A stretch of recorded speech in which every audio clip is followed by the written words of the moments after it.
Good evening, everyone. This is Dolores Cannon with the Metaphysical Hour. And this is April the 6th in the year 2012. So we're live tonight. That's all I can tell is just to give you the date, then you'll know we're live. Okay, the pollen here is really kicking up. You know, the weather, everything is so strange and it's all mixed up. We don't even know what season it is. But the trees are coming out, so the pollen is real thick in the air. My body's still trying to figure out where we are anyway. What country, what state, what season, what time of the year? I don't know. Okay. Well, tonight, Julia is joining me again. You know, usually when she's here, we do it together in the same room. But she has been at our office in England for the last month. And most of you probably know that we do have another office now for the Ozark Mountain Publishing, and it is in England. And we have people working for us over there now, and it's helping a lot getting the books into England and into the continent.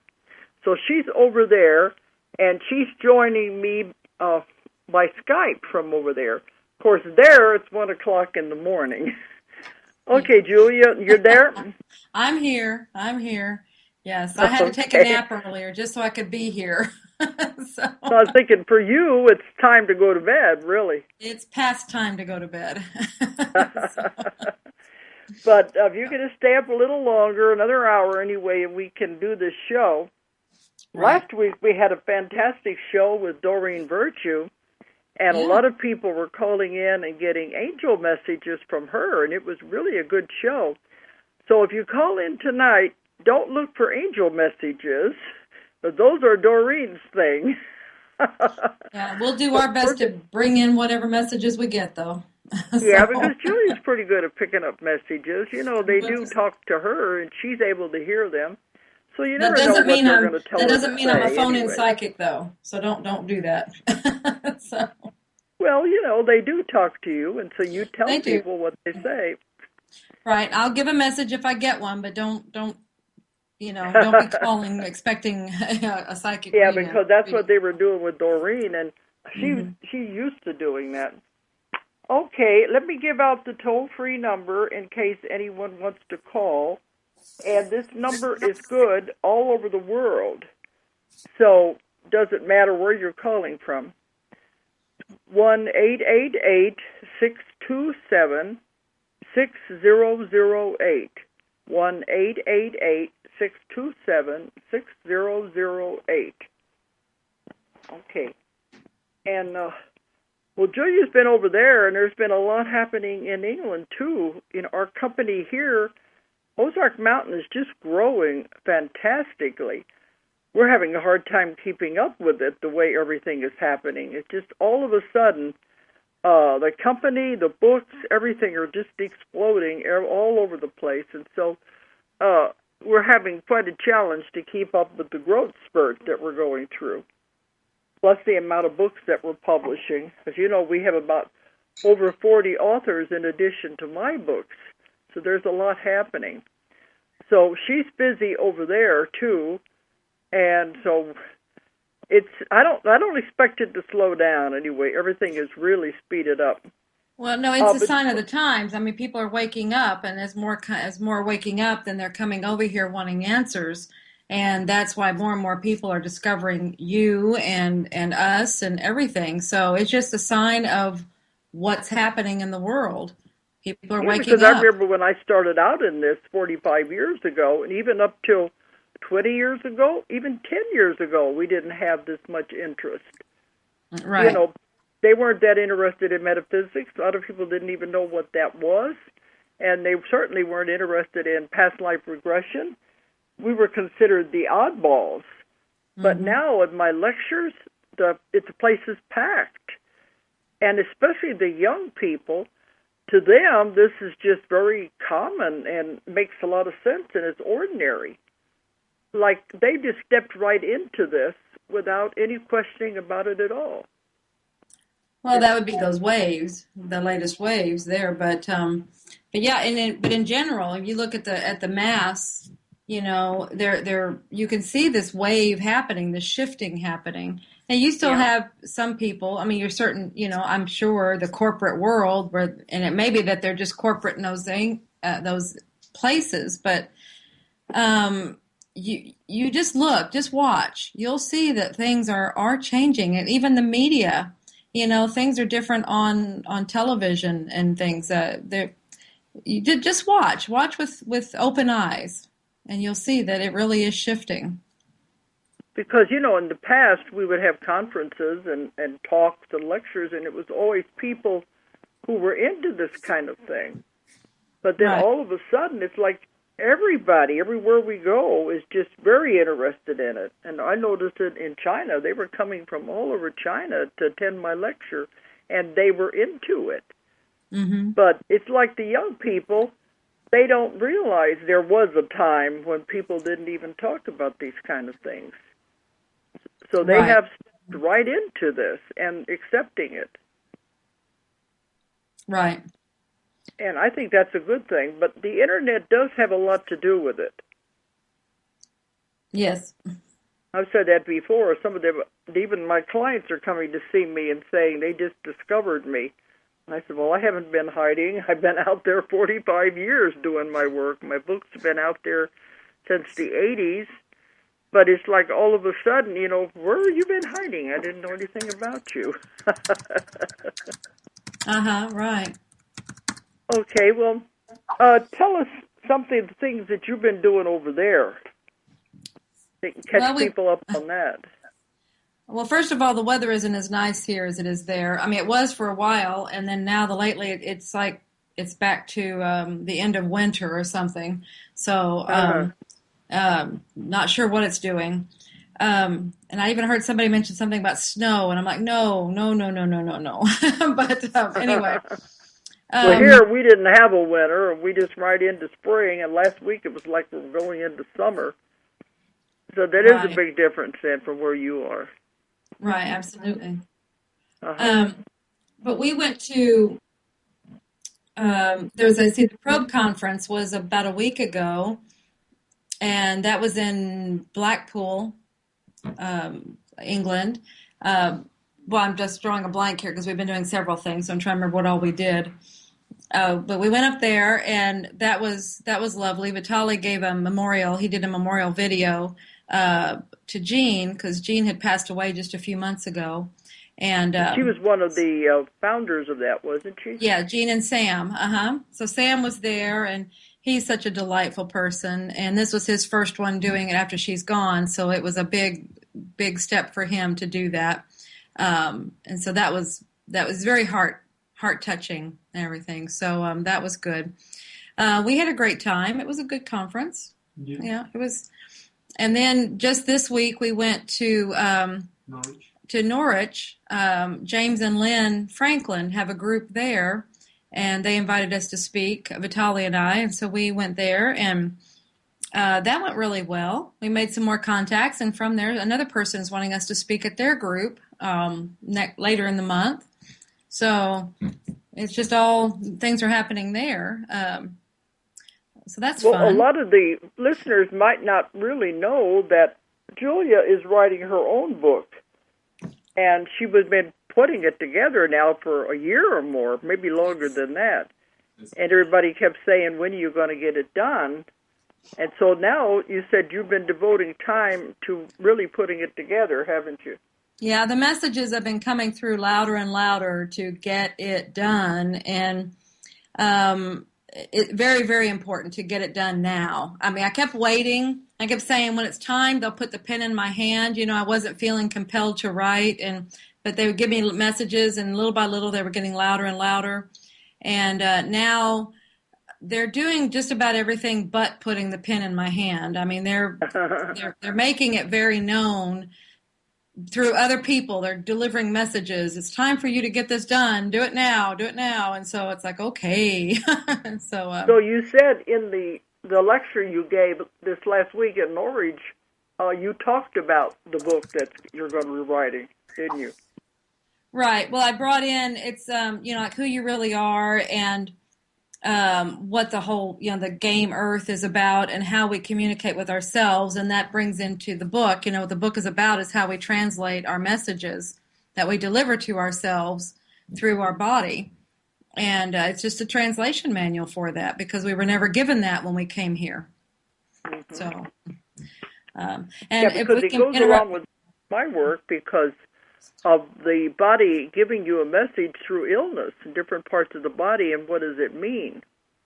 Right, and it is based on your work. So that's where. But every time you had a class, they were telling me so loud, you need to write this book. You need to write this book. I'm like, okay, fine. But, So if anybody has this bugging them all the time, listen. I mean, they do have. It's you with a purpose, with a message. I want to interrupt us right now. We have Alfonso on the line with a question. So if we can let him. Okay. Hi, right, Alfonso. Hey, Julia. Yeah, go ahead. Julia can see on Skype when there's somebody calling in. Yeah, go ahead. Give us your name and where you're from. My name is Alfonso, and I'm from Alabama. What? So, my name is Alfonso, and I'm from Alabama. Alabama, okay. Go ahead with your question. Yes, ma'am. I have two questions for you. Okay. The first question is, in your book, Jesus and the Essenes, my wife was wondering how Sudi, the character Sudi, the person Sudi, who taught Jesus, she was wondering in the life of the subject that you were interviewing, how can you go from Sudi in spiritual awareness to the young lady who was equivalent to being spiritually unaware? Do you get what I'm saying, Dolores? Yeah. The other people have asked that question, too, because we were getting mail when that book first came out from swamis and spiritual leaders all over the world, and they were saying, oh, this woman must be very highly advanced spiritually to have had a life like that. And they wanted to meet her, and I said, no, because she's just an ordinary housewife with a family and trying to take care of her husband and her children. And they're thinking, I guess, that you're supposed to go from being this wise teacher to keep progressing. But it doesn't seem to work that way. And the way I saw it explained was like you have a puzzle. And one life you might have a piece down here in this one corner. Then the next life you may have another piece up in the other corner. And they don't relate at all. So one may be more highly advanced than the other. It depends on what your lesson you're learning in that lifetime. But then the next lifetime, maybe it's like, okay, I've done that. Now I've got to learn a different type of a lesson. So in this life, she's just an ordinary person who didn't even finish high school and had no knowledge of history. That was what was so amazing when she gave us all of this theological and historical information about those times. So it's like, and she doesn't even care about this. I don't even think she even read the book. She didn't want to know anything about it because she didn't remember anything after the sessions. All she wanted to do was just go on with her life. So it is kind of hard to understand, but does that kind of explain it? Yes, ma'am. Very, very wonderfully answered. I think unless Julia has some more to add, it's just like each time it's a different lesson in this school we're going to. I think that puzzle analogy is a great one. It's just different pieces to the whole puzzle. And so that makes a lot of sense as to why it wouldn't look like it has anything to do with the other. Because I think it was a life or two right after Sudi, the teacher of Jesus. She was a Viking cutting people's heads off. So, who's to say? So there you go. Yeah, that's quite interesting. Okay. Yeah. My next question is. I'm glad somebody up there is keeping track of all of this with their gigantic computers. Anyway. Yes, ma'am. But go ahead. You said you had another one you wanted to ask? Yes, ma'am. My next question is, in the book, The Custodians, as well as in as well as in the Convoluted Universe Book 1, you reference something called the Triangle Project. And what I've taken from the Triangle Project, and what I think it is people working on multiple levels. Can you explain that a little more to me? I'm sorry, I can't even explain it. I'm trying to remember what I wrote about because I've written so many books since that one. It's talking about working on different levels. Is that what you mean? Yes, ma'am. You called it twice, and I picked it up because I've read the Convoluted Universe a couple times, but when I went back and read the Custodians, you referenced the Triangle Project again, and I was looking for it earlier in your work, and I couldn't find it. So I was just wondering if you had anything like I guess it was people working on multiple different levels of experience. Like I think the subject that you use or the client you use, what I'm looking for. She was like at one point she was the universe. At another point, she was just it was just really confusing. Yeah. As to what it was. Well, in the new books, it even gets more confusing. That, we are living many different lifetimes and existences at different time periods and everything, different dimensions, all at the same time. And we can't know about it because it would be way too confusing. All you can do is focus on this life right now, but actually, I think in the one book they called it splinters or facets, fragments and faucets. Yeah, of the whole soul, and that it is like splintered to live many existences all at the same time. But none of them are aware of each other. So it can get extremely complicated. Well, go back to your puzzle analogy. Yeah. Okay, you have all these. You have a puzzle. It's a one big piece that's broken up into a lot of pieces, and they're all intertwined because they're part of the whole. But they're all different individual pieces that are doing things on their own. But they all go into the same puzzle. So it's like all these different experiences you are having at the same time. You are the puzzle. Yeah, they describe it maybe like a giant crystal that has many facets. Mm-hmm. Right. That's one way of looking at it. And each facet is a different lifetime. Or if the crystal were to shatter and you have all these splitters and shards that go out. But it is still all, like you said, all part of the one, part of the whole. Right. There's been, like even in my own sessions, I've seen it different ways. So it's like there's it's different ways to show that it's all happening. You can go into all these different time periods, space-time events, essentially, and they look like it's all linear, it's all different times, but it's just episodes. You're just dropping into them and having these experiences. Say that again? Okay, so it goes right along.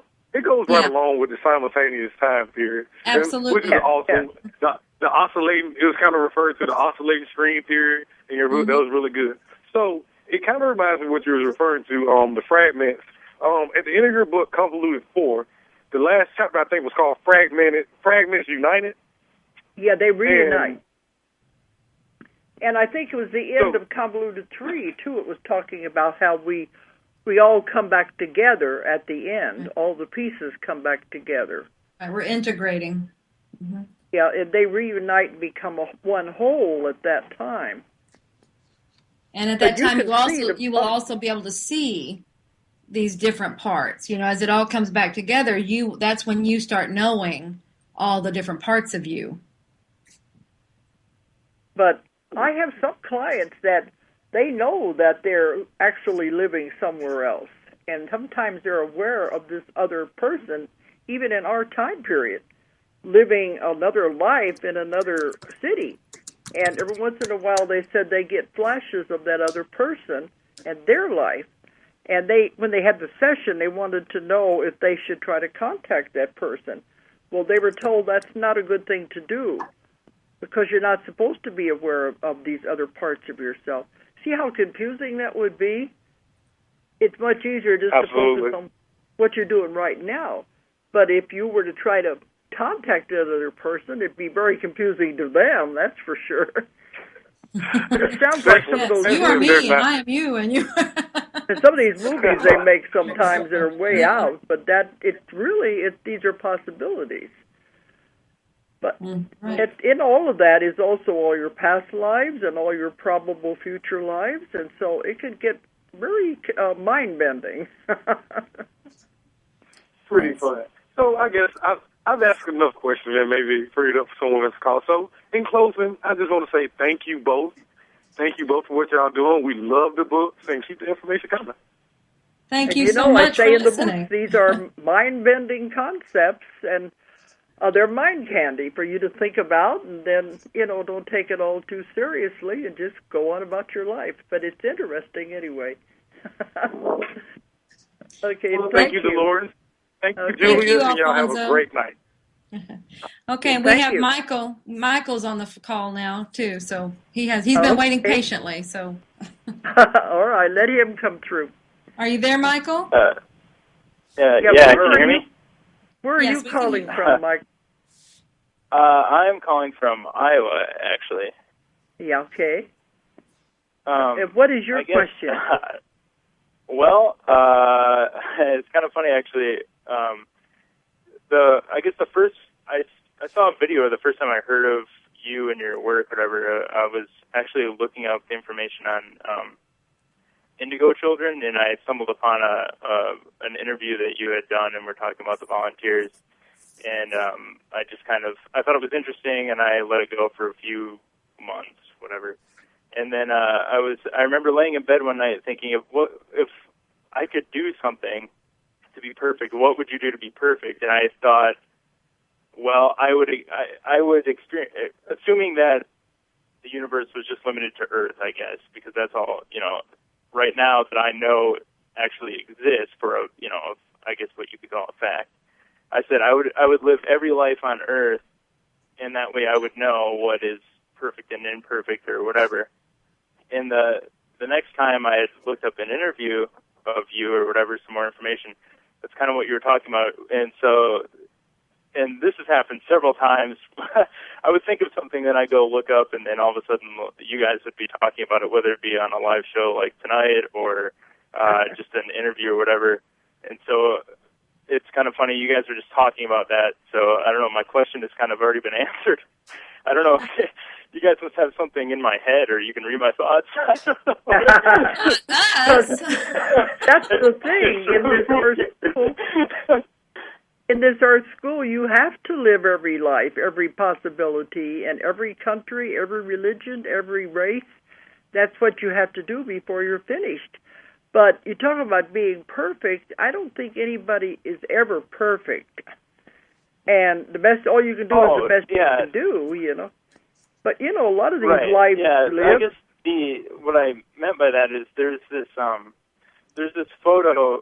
It's on the internet in different places, and it's there's a long-range photo of like a galaxy or something like that, and then there's a photo of brain cells, and they look very, very similar. And the joke kind of that somebody made was, what if inside our minds there's a universe of people and they're living out something or whatever.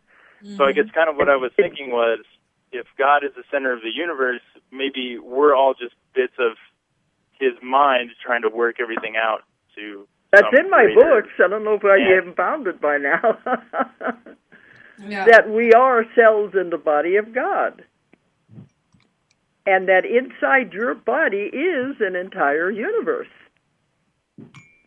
And all the cells, all the organs, everything is an entire universe inside your body.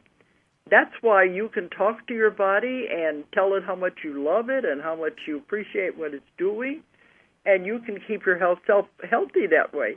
But when you talk to your body, because it is a universe in there, when you talk to your body, you are the voice of God speaking to that body, and it listens to you. It says, wow, somebody's paying attention to me. But, it does. It goes from the microcosm to the macrocosm. That if we are cells in the body of God, what do we have inside of us? They said even in the fibers of the rug are universes. That's how tiny it goes. You can't even begin to understand the how this is, because it's just mind-boggling. Did that make sense, or did I yeah, no, it makes perfect sense to me. Yeah, it makes perfect sense to me. It's because I don't know, I think about this stuff all the time, and I have only read, I think, just one of your books, and which was Keepers of the Garden, and I've just started on the 3 Waves of Volunteers and the New Earth and everything like that. So, and I'm planning on doing a lot more. It's just I have 17 books out there, and there's a yeah. I know you have an entire library of information. There's tons of information. Anything you want to read about in metaphysics, you're probably going to find it in my books anyway. But that's what I love, the questions that make people think. I'm so curious, I want to ask everything I can think of. And I figured if I don't know it, maybe other people won't know it, and they'd be interested in finding out. So that's why I said the books, my Convoluted Universe books, are for those people who want their minds bent like pretzels. And so, it's just asking questions and looking at all the strange answers we're getting. There was another instance where I had a dream one time where I was just kind of in this red, it was like a red, I don't know, area. Like, it was just red color, and it felt really, really stressful, and I don't know, I didn't want to be there. I knew that I didn't want to be there, and then just kind of in the dream, I felt like I could, it said, keep going, just keep going, it's okay, just keep going. And all of a sudden, I was in a blue space, and it was really, really nice, and I never wanted to leave. I was like, this is amazing. But, I knew I had to. And then that was another case where I think it was that next week, and you guys had done a show, and Julia had brought up something about she saw, or someone had seen, a kind of a vision like that, where it was a spectrum of color and emotion or something, where one side was really red, and it was really heavy, and it was kind of negative, and then very all of a sudden it dense. kind of shifted to blue. So that was another thing that I was that's why I think you guys are reading my mind or something. I don't know. Well, it's weird. And just when you're talking about that. Sounds like the explanations that Julia gives about the new Earth, Right, and just now when you were talking about that, before you said that sounded like mine, the whole thing came back. I said, I was thinking, that's that, so It is, because some people see it as blue colors, and if people like it, they don't want to leave it. But it's amazing that people are getting the same impressions. For a long time, people wouldn't talk about any of this. They think you were crazy, but now people are. They're not afraid of it anymore. And we're getting the same explanations from everybody all over the world. Because, I've trained so many thousands of people now, and they're getting the same answers from their clients. So I think we're onto something anyway. You can't keep repeating these things by accident. Yeah, I think there's a definite need for this kind of stuff. I think people want to do it. It's just a matter of being curious about it and warming up to it. Well, I think now it's no longer considered, what do you want to call it, blasphemous to question. For so many years, they always say, don't ask any questions, just accept what we say. But now people want to ask questions. They want to know more. I think that's a good thing. I think that's these waves. Yes, definitely. They come in not accepting and not conforming. So they question everything, and so that causes everybody else to question. Yeah. It's why have we been doing it that way? Why haven't we looked at it further? I don't want to just be told what to think. I want to think for myself. So that's what I tell people. Don't believe what I say. Don't believe what anybody else says. Ask lots and lots of questions that come up with your own truth. And your truth may not be my truth, but it'll be yours. but at least you'll find it out by asking questions. So don't give your power away to anybody. Just think for yourself. And I think that's where we're going. Right. Okay, is that all the questions you want to ask?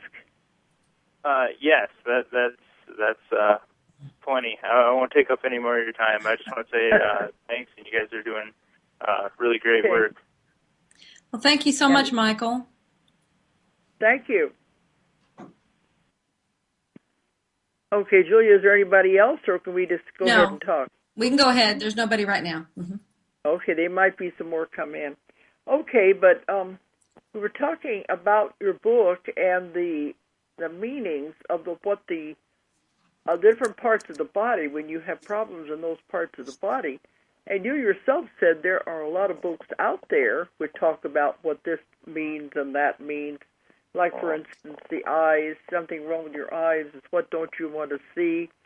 But in my work, we're finding what I call the exception to the rule, that's too simple to say this means that there are always other things that it can mean. That's the exception to the rule. Well, so you're going off in that direction, aren't you? Right. Well, you have your basics. And then what I was told, what has to be different about this book that will be different from all the other books, because they're on the right track. I mean, you can see a theme running through this because this information is coming from the same place.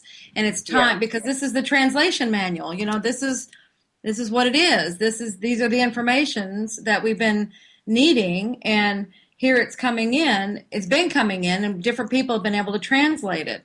So that's not the new thing. What they have stressed to me, what is very important is, granted, this will have the exceptions, but mainly it's making you look, and you look into it. But they've stressed to me it's the process that is so important to understand.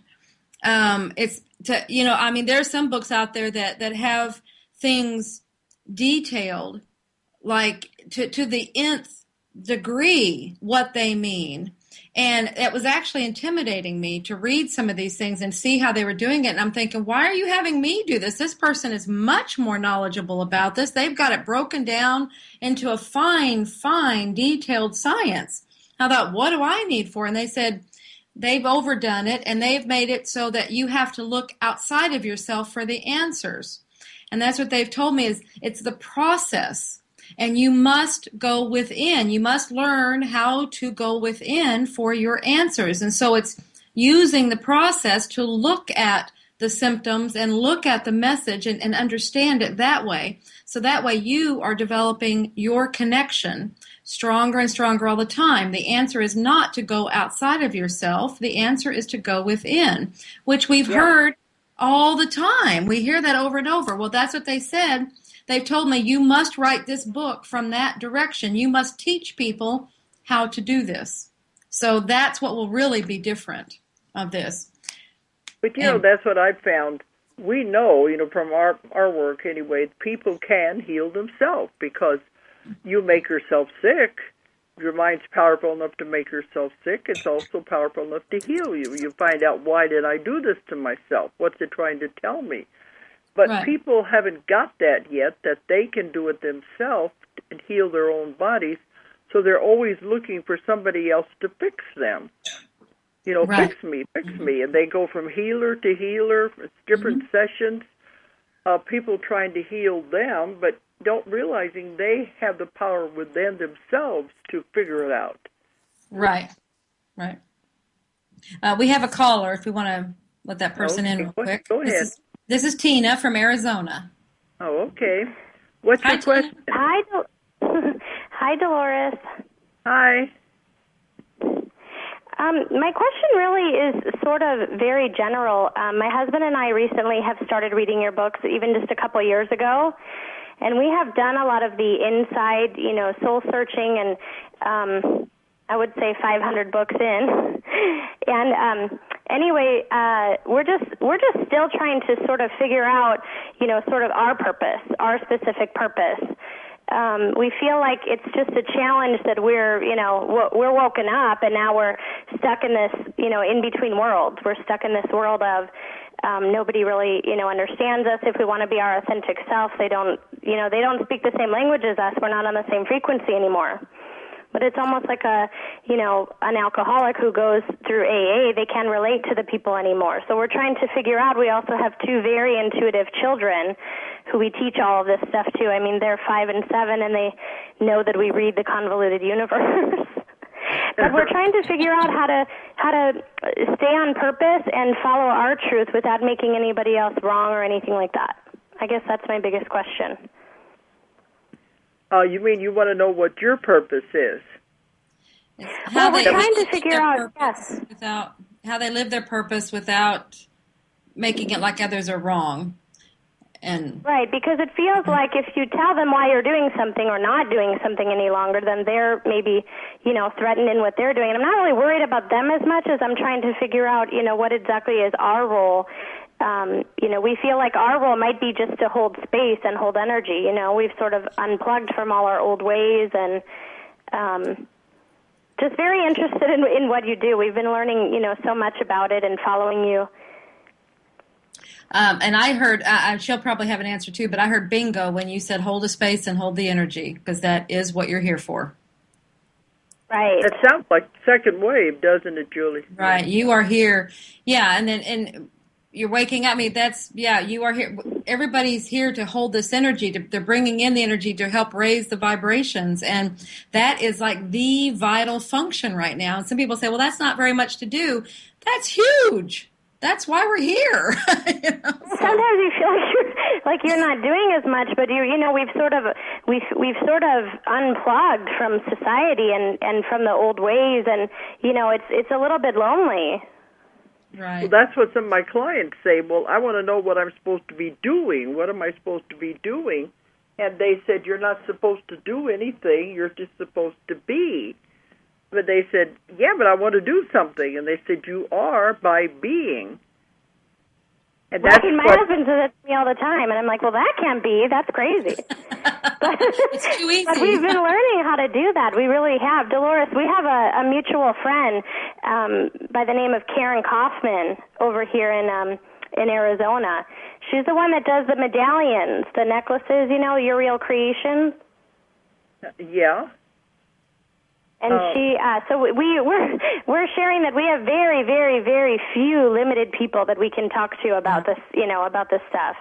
So it's very exciting, to listen to your things and kind of know that we're not alone, but it still makes you wonder, how you're supposed to live in the world, on the planet still. Yeah.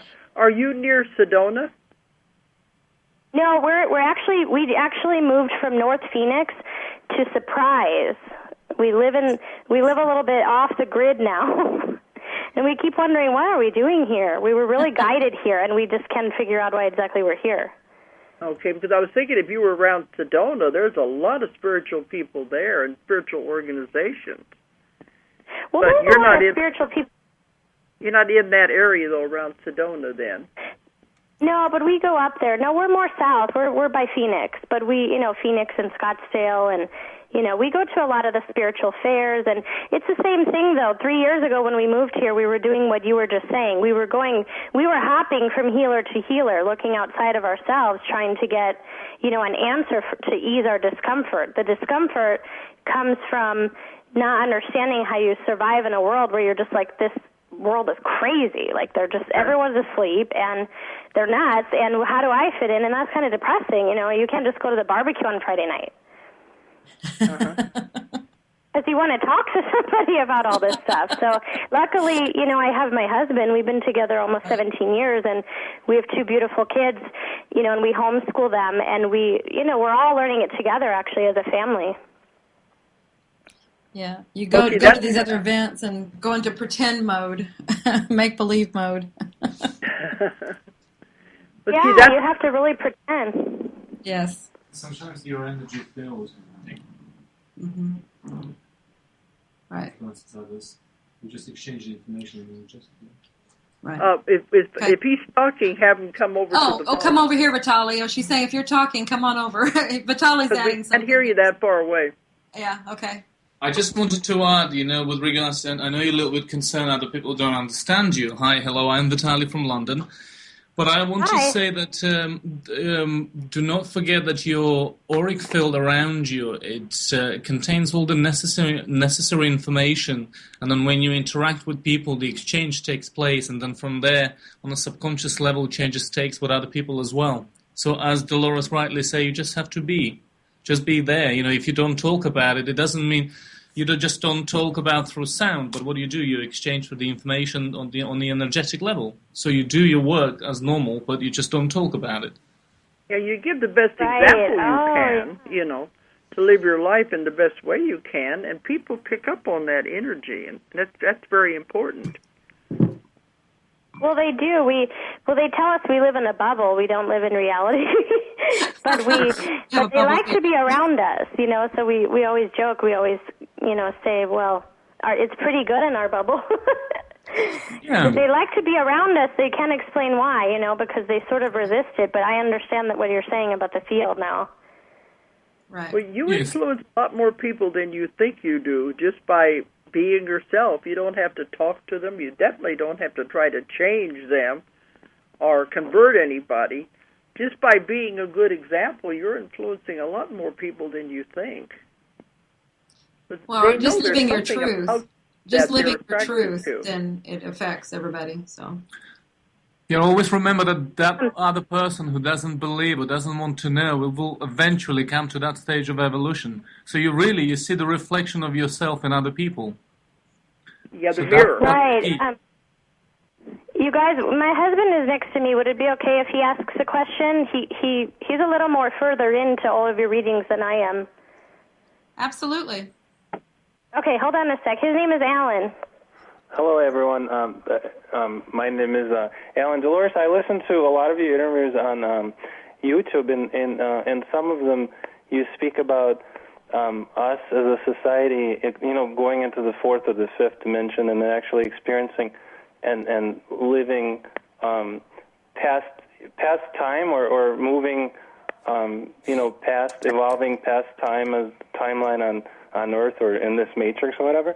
Would this happen in our lifetime? Like, we're talking about next 10, 15, 20 years, or is this something that the human race will, move into evolution-wise in the next, few hundred years? Like, I was always interested, like, time-wise, what does that mean? Is this something we can look forward to as, this ascension is upon us, or is this something like, is down the line? Does this make sense? But, what I've found is it's already happening right now. It's not going to be down the line. It's happening now. And if we want to go one step further, last year they told me it's already happened. It's already done. We don't know what it looks like. We don't know what to we have expectations of what it's supposed to look like, so that's why we aren't seeing it. They said you'll see it when you believe it. So when we start believing that it's already done, we will see the evidence of it. But we all have this date out here in December that something big is supposed to happen, so we're putting it out there. We're creating it there. But if we go ahead and accept that it's already happened or is happening, but definitely they told me it's happened, then you would actually start seeing it. That's like we were standing outside tonight, and you were talking about how everything is different. Everything looks different. That's because it is a different. Symptoms. The ascension symptoms are all the time. Everything, and we just look outside. You'll see that things don't look the same. You just have to look with different eyes and hear with different ears, and you just have to go into a different space, and you'll see that your body will allow other messages through. Talk about the pheasant, the power of forgiveness. Oh, well, yeah. Do. Oh, I don't know. Is that appropriate? Is that I don't know if that's applicable, but we had just a few weeks ago. We pheasants are big over here, and they're not so much in America that I know of, but over here they run wild. They're kind of like the possums and the road runners. Anyway, we were driving like that. Right, the road runners. Well, except these run. Yeah. Anyway, we were driving to the neighboring town, and this pheasant got trapped. There was a truck approaching us, and the pheasant was crossing the road, and it tried to avoid the truck, so it ran right back in front of us. and we ran over it, and we're just like, oh no, this beautiful pheasant. It was like, oh no. So we stopped the car immediately, and Vitali's like, we must go out and ask forgiveness. And I'm thinking, oh my God, we just stopped in the middle of the road, and we're going to get hit, And so anyway, we get out, and we first try to find the pheasant, and it wasn't. I expected to be in the middle of the road where we hit it. It was clear on the other side of the road, and we're like, oh my gosh, okay, there it is. It's laying there dead, and so we're going over there to go approach it, and we, as we get closer, I think we're about 5 or 6 feet from it. All of a sudden, it pops up its head, and it's like looking around, like what, and so it jumps up, and I'm just like, and it starts to run back out in the road, and I'm like, get out of here! And it jumps up, and it goes over into the field, and just went running off. And we looked at each other, it's like, what just happened? And what we were hearing was that was the power. These are the things that you're going to start hearing. It was an instant miracle. We just saw a miracle right in front of us, but it's a matter of accepting that. But the funny thing is that the lady behind in the car stopped and said, guys, are you okay? Do you need a mobile phone? I said, no, I think I need a drink. You guys, that's so funny. We do notice more and more miracles happening now. I just have one more question. I wanted to know if you guys would recommend. So when we talk about being, obviously that's different than doing. And I think that we do both now. But, what you do as we keep thinking that we have to still seek and do, possibly do something. So it came to, one time I actually did a regression, past life regression. And, my husband and I are both interested in that. And we read about how you regress. And another person came into our awareness who does it, who's offering us, sessions. But we keep thinking to ourselves, maybe we don't need it. Maybe we just have to be. Would it be beneficial for us to do, a regression with somebody? So we're just trying to figure out what is the difference between you're saying be, and hold space, or do and, look further. Wow. Well, look, everything you need, you already have it. It truly is. The fact that you're questioning is also it's an indication that you don't need to look for anything on the outside anymore. It's simple as that. Just follow your intuition. You just said that. Regression is guided, and it helps you look deeper into yourself. But you're saying you don't need somebody's assistance to do that. They're just going to tell you what you already know. Yes, or going to take you away from your past. Simple as that. From what you feel on the inside. You have the truth on the inside, and you know how to. It's just a matter of how you access it. Whether you ask other people. I mean, of course, there are people who give you indications, some clues that will trigger something within you and say, that makes sense to me. But look on the inside. You already know it. That's the whole thing. Well, and what I got was if you do this, it'll just reinforce what you already have discovered, what you already know. So I mean, believe is a dead end. Keep looking for it, but look on the inside. Right. That's what I said a while ago.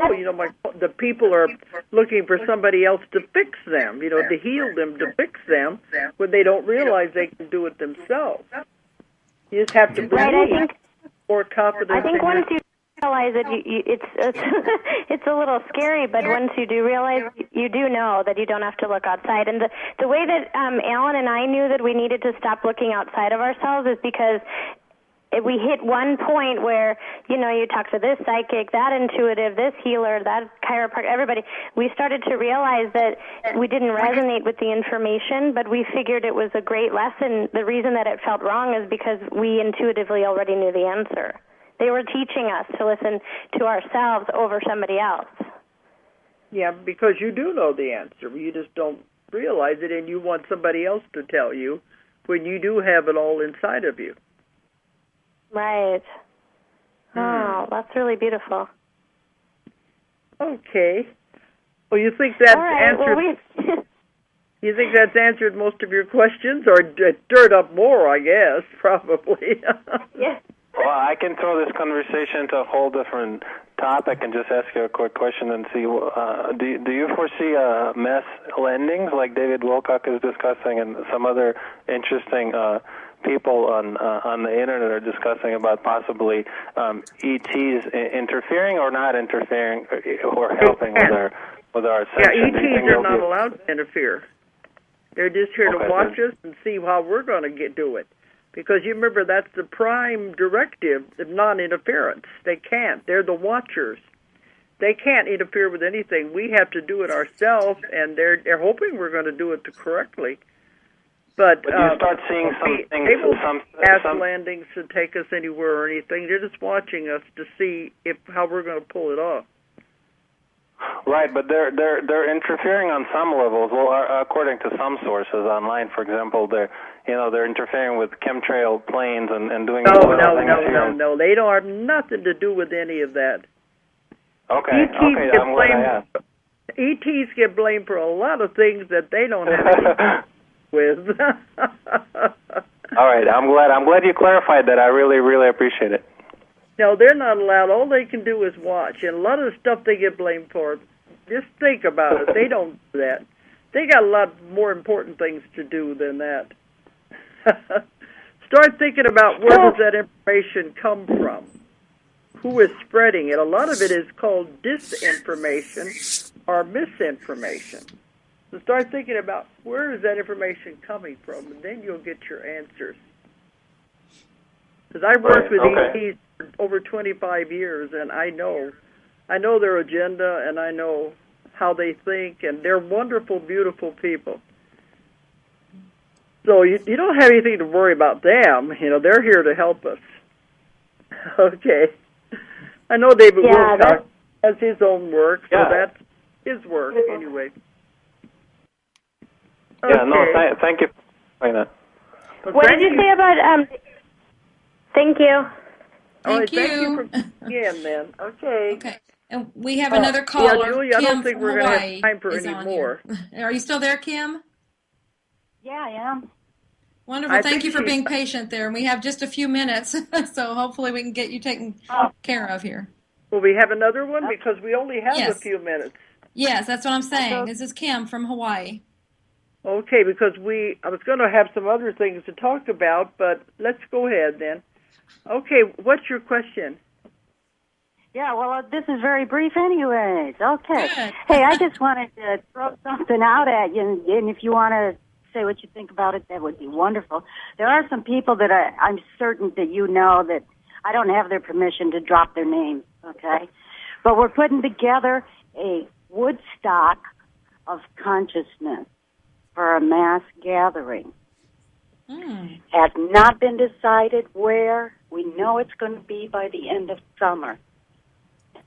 And I'm willing to put my email out if anyone wants to get a hold of me to keep up on it. And what do you think about that?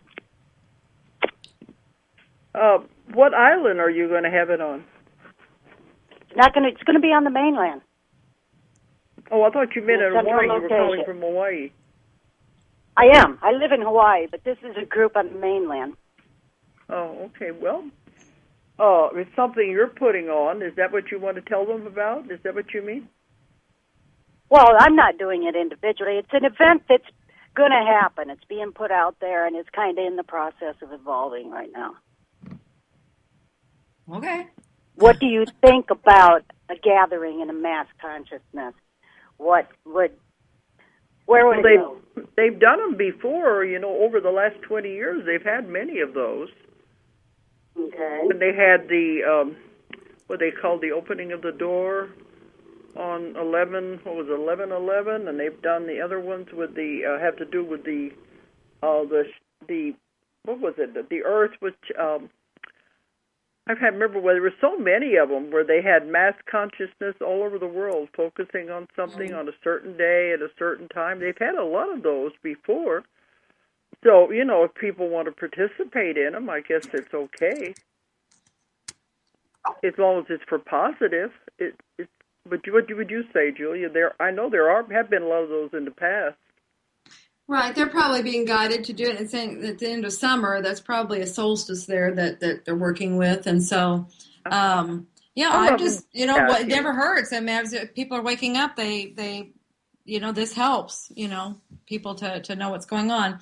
I apologize. We're going to have to cut it short. I just got the 2-minute warning, so we need to wind it up. So sorry about that. Yeah, because they're telling us they'll pull the plug if we go over. Okay, but no, you go ahead and, participate in whatever you think is right for you. Okay. Thank you, Kim. Okay. But I do want to tell people, Julie, where can they find out about our conferences coming up in July? That's our 7th Transformation Conference here in Arkansas. And then we're going to have we're doing the Transformation Conference in London, and that's in August, isn't it? That's the very end of August, and the 1st and 2nd of September in London, and then July it's 13th through the 15th London. in Rogers, Arkansas. And they can find out about those events and all of the other events on your website, DoloresCannon.com or OzarkMountain.com. Ozark, our publishing site, I just went blank, OZARKMT.com. You can tell I'm in another country. I don't know how to talk. It's OZARKMT.com. Right. Anyway, I know that we need to get off. About the conference in July in Arkansas, and about the conference in London in August, and then the cruise of the Mediterranean is in October. October 5th to the 15th. It's a 10-day, 11-day cruise. We'll be gone for 3 months over there in that part of the world. So there's a lot going on. If anybody out there is interested in these things, and people are already signing up for the conference here in Arkansas. Right, and then you have a workshop with Dee Wallace coming up in a few weeks, in next month. So we want to promote that too. Dawn is giving me the high sign here. We got to go. Okay, but I will not be on the next 2 weeks. Next week I speak at a UFO conference, and the week after I'm in the Bahamas. So it'll be 3 weeks before I'm live again. Okay, but thanks everybody for tuning in tonight and talking with us. Thank you. Bye. If you enjoyed the show, check out more of our other videos and be sure to subscribe and click the like button. Thank you for listening to the Metaphysical Hour with Dolores Cannon.